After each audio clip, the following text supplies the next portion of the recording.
कुंभ, अमृत और मानव का संघर्ष। बहुत पहले की बात है, जब पृथ्वी पर असुरों और देवताओं दोनों का राज्य था। उनके साम्राज्य विशाल थे, परंतु उनकी आपसी लड़ाइयों से सृष्टि थर्रा उठती थी। उनके बीच वैर का कारण शक्ति और सत्ता थी। इसके अलावा स्वर्ग में भी देवताओं का भी एक राज्य था, जहां शांतिपूर्ण वातावरण था, और असुर वहां आसानी से नहीं पहुंच सकते थे। अनुशासन के नाम पर स्वर्ग में कठोर नियमों की बेड़ियां थीं। उसी तरह असुरों के पास पाताल लोक था, जहां देवता नहीं जा सकते थे।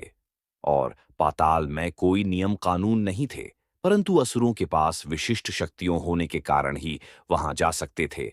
एक समय स्वर्ग का एक युवा देवता अरुण पृथ्वी पर भ्रमण करते हुए एक अद्भुत सुंदरी का रूप लिए एक असुर कन्या मायरा पर मोहित हो गया।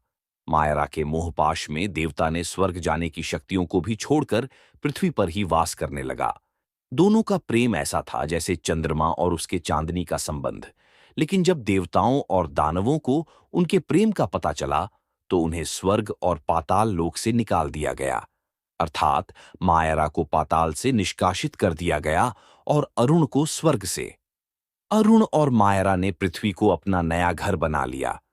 वे पशु पक्षियों के साथ मित्रवत हो गए। उनके स्नेह और करुणा के कारण पृथ्वी के सभी जीव कुछ जीव उनसे प्रेम करने लगे। उनके जीवन में खुशियां लौट आईं जब उनके संतानें हुईं। ये संतानें अद्वितीय थीं। उनमें देवताओं की दिव्यता और दानवों की शक्ति का समन्वय था, और इन्हें मानव माना गया, जिनमें दानव और देवताओं के लगभग सभी गुण मौजूद थे। यद्यपि उनका शारीरिक विकास बहुत तेज होता था, परंतु उनका जीवन जल्द ही पूर्ण हो जाता था।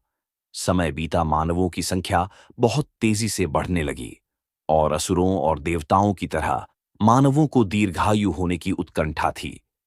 मानव देवता और दानवों के संघर्ष से परेशान हो उठे थे। यह संघर्ष पृथ्वी पर होता था, और पूरी पृथ्वी पर त्राहिमाम मच जाता था।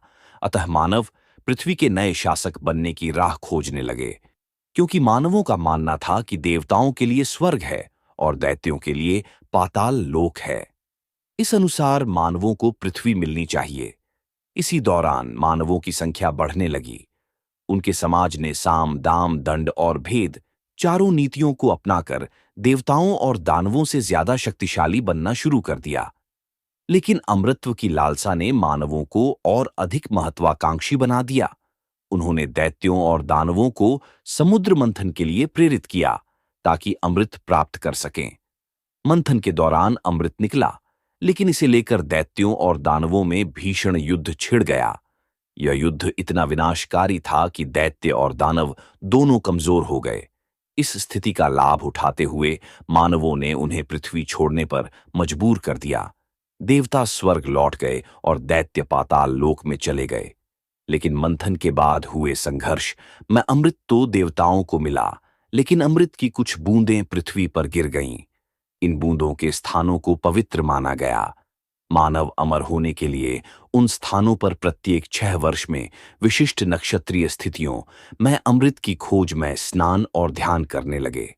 चूंकि मानव में असुर और देवताओं दोनों के गुण मौजूद हैं, अतः जिस प्रकार के गुणों का आधिक्य होता है, मानव उसी प्रकार व्यवहार और आचरण करता है। परंतु इन दोनों के गुणों को मानव से अलग नहीं किया जा सकता है, और ये गुण नक्षत्रों के अनुसार घटते और बढ़ते हैं। इस प्रकार देवताओं, दानवों और मानवों की यह कथा अमृत की बूंदों में बस गई। मानवों ने अपनी इच्छा शक्ति और चतुराई से पृथ्वी पर अपना साम्राज्य स्थापित किया, लेकिन अमृत की चाह उन्हें हर युग में उन पवित्र स्थानों की ओर खींचती रही। इसीलिए प्रत्येक 6 वर्ष बाद कुंभ का आयोजन होता है, और हम मानव पूरी दुनिया से अमृत की खोज में हजारों किलोमीटर से कुंभ में सम्मिलित होते हैं और इन स्थानों की पवित्रता की अनुभूति करते हैं।